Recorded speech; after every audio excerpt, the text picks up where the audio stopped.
जैसे आप हिसाब सीखते हो तो उस हिसाब का गुर सीख लेते हो तो वह हिसाब सुगमता से हो जाता है। ऐसे ही हर एक प्रश्न का एक गुर होता है। उसको आप लोग सीख लो तो प्रश्न का उत्तर स्वतः आ जाएगा। प्रश्न आया है कि हम क्रोध पर विजय कैसे पावें। तो क्रोध पैदा किससे होता है? गीता ने कहा, काम से ही क्रोध पैदा होता है। कामात् क्रोधो अभिजायते। वह काम यानी कामना क्या है?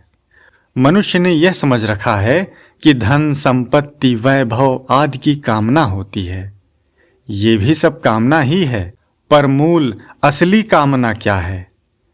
ऐसा होना चाहिए और ऐसा नहीं होना चाहिए, यह जो भीतर की भावना है, इसका नाम कामना है। आप पहले यह पकड़ लेते हो कि ऐसा होना चाहिए और वह नहीं होगा तो क्रोध आ जाएगा। कोई वैसा नहीं करेगा तो क्रोध आ जाएगा। ऐसा नहीं होना चाहिए और कोई वैसा कर देगा या उसके विपरीत कहेगा तो क्रोध आ जाएगा। ऐसा होना चाहिए और ऐसा नहीं होना चाहिए, यही क्रोध का खास कारण है। ऐसा होना चाहिए और ऐसा नहीं होना चाहिए, इस कामना में कोई फायदा नहीं है, क्योंकि दुनिया मात्र हमसे पूछ कर करेगी क्या? हमारे मन के अनुसार ही करेगी क्या? आप अपनी स्त्री, अपने पुत्र, अपने नौकर आदि से चाहते हैं कि ये हमारा कहना करें, तो क्या उनके मन नहीं है? क्या उनकी कोई धारणा नहीं है? क्या उनकी कोई कामना, चाहना नहीं है?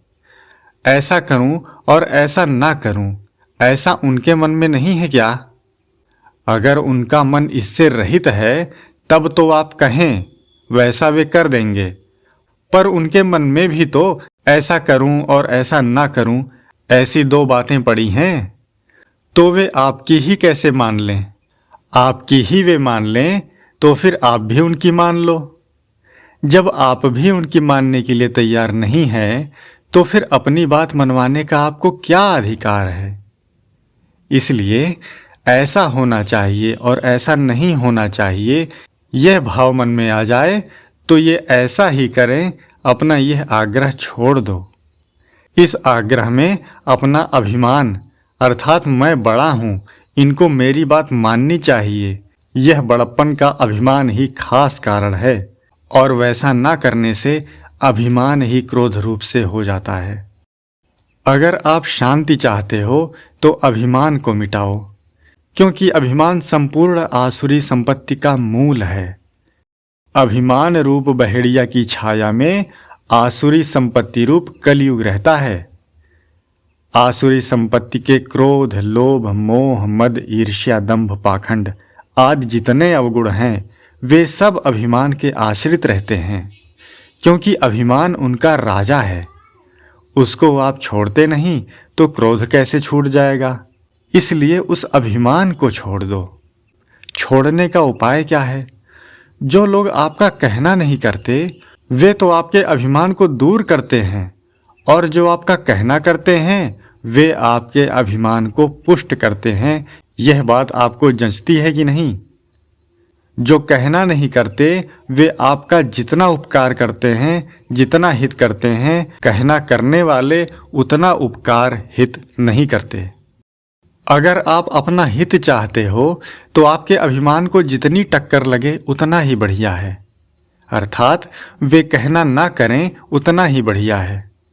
कहना ना करने में आपको लाभ है, हानि नहीं है।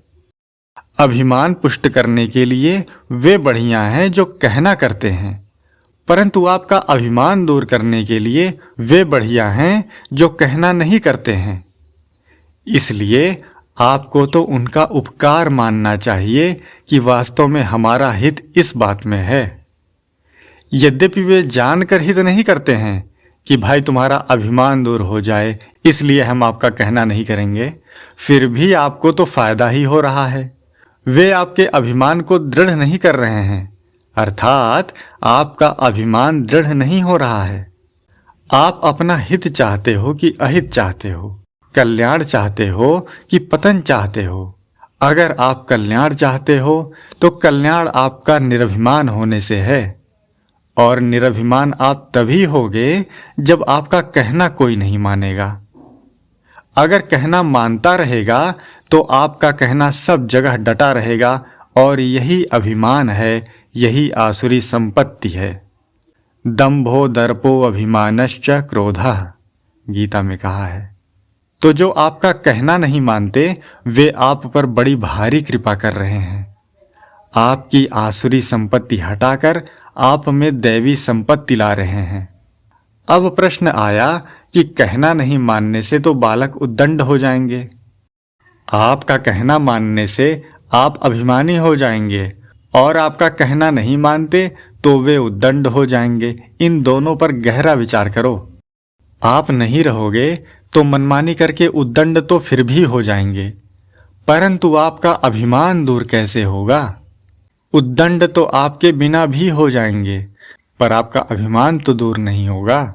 इसलिए आपको अभिमान तो पहले दूर कर ही लेना चाहिए। दूसरी बात यह है कि आप उन पर रोब नहीं जमाओगे तो आपकी सौम्यावस्था और निरभिमान अवस्था का असर उन पर पड़ेगा, जिससे वे उद्दंड नहीं होंगे, ठीक हो जाएंगे। आप कह दो कि भाई ऐसा काम नहीं करना चाहिए, फिर भी वे वैसा ही करें तो आप शांति से चुपचाप रहो। कारण कि वे उद्दंडता करेंगे तो उनको वैसा फल मिलेगा। फल मिलने से उनको चेत होगा, जिससे उनकी उद्दंडता स्वतः मिटेगी। उनको चेत होकर जो उद्दंडता मिटेगी वह आपके कहने से नहीं मिटेगी, क्योंकि उनके मन में तो अपनी बात भरी रहेगी और आपकी बात ऊपर से कलई जैसे रहेगी। वह कलई उतर जाएगी तो इससे उद्दंडता कैसे मिटेगी? उसकी उद्दंडता मिटाने का सही उपाय यही है कि आप अपने अभिमान को दूर करो। मनुष्य को परिवार में रहना है तो परिवार में रहना सीख लेना चाहिए। परिवार में रहने की यह विद्या है कि उनका कहना करो, उनके मन के अनुसार चलो। अपना जो कर्तव्य है उसका तो पालन करो और उनकी प्रसन्नता लो। परिवार में रहना क्या है? आपके कर्तव्य का आप पर दायित्व है। आपका कर्तव्य क्या है? स्त्री माने ना माने, पुत्र माने ना माने, भाई माने ना माने, माँ बाप माने ना माने, भौजाई और भतीजे माने ना माने, आप अपने कर्तव्य का ठीक तरह पालन करें। वे अपना कर्तव्य पालन करते हैं या नहीं करते, उधर आप देखो ही मत, क्योंकि जब आप उनके कर्तव्य को देखते हो कि ये उद्दंड न हो जाएं, ऐसे समय में आप अपने कर्तव्य से च्युत ही हैं। आप अपने कर्तव्य से गिरते हो। आपको दूसरों का अवगुण देखने का कर्तव्य कहाँ बताया है? शास्त्रों में कहीं भी यह नहीं बताया है कि तुम दूसरों का अवगुण देखा करो।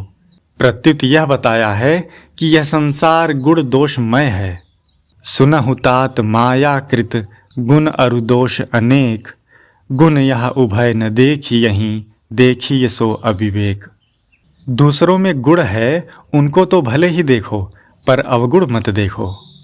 अवगुण देखोगे तो वे अवगुण आप में आ जाएंगे, और अवगुण देखकर उनको उद्दंडता से बचाने के लिए क्रोध करते हो तो क्रोध से आप नहीं बच सकते। इसलिए आप अपना कर्तव्य पालन करो। दूसरों का न कर्तव्य देखना है और न अवगुण देखना है। हाँ, लड़का है तो उसको अच्छी शिक्षा देना आपका कर्तव्य है। उसको अच्छी बात कहो, इतना तो आपका कर्तव्य है, पर वह वैसा ही करे यह आपका कर्तव्य नहीं है। यह तो उसका कर्तव्य है। उसको कर्तव्य बताना यह आपका कर्तव्य नहीं है। आपका तो सिर्फ इतना ही है कि भाई ऐसा करना ठीक है, ऐसा करना ठीक नहीं है। अगर वह कहे नहीं नहीं बाबूजी ऐसे करेंगे, तो कह दो अच्छा ऐसे करो। यह बहुत ही बढ़िया दवाई है। मैं नहीं कहने योग्य एक बात कह रहा हूँ कि इस दवाई का मैं भी सेवन कर रहा हूँ। आपको जो दवाई बताई यह बहुत बढ़िया दवाई है। आप कहो ऐसा करो और वह कहे नहीं हम तो ऐसा करेंगे। अच्छा ठीक है ऐसे ही करो। रज्जब रोष न कीजिए, कोई कहे क्यों ही, हंसकर उत्तर दीजिए हाँ बाबूजी यूं ही। अन्याय हो, पाप हो तो उसको हम स्वीकार नहीं करेंगे। हमने तो शास्त्र के अनुसार बात कह दी और वे नहीं मानते तो शास्त्र क्या कहता है? क्या उनके साथ लड़ाई करो? क्या उन पर रोब जमाओ? आपका तो केवल कहने का अधिकार है, कर्मण्येवाधिकारस्ते, और वे ऐसा ही मान लें यह फल है, आपका अधिकार नहीं है। माँ फलेषु कदाचन। आपने अपनी बारी निकाल दी बस, कर्तव्य तो आपका कहना ही था। उनसे वैसा करा लेना आपका कर्तव्य थोड़े ही है। वैसा करे यह कर्तव्य उनका है। अपने तो कर्तव्य समझा देना है। उसने कर्तव्य पालन कर लिया तो आपके कल्याण में कोई बाधा नहीं, और वह नहीं करेगा तो उसका नुकसान है। आपको तो नुकसान है नहीं, क्योंकि आपने तो हित की बात कह दी। यह बहुत मूल्यवान बात है।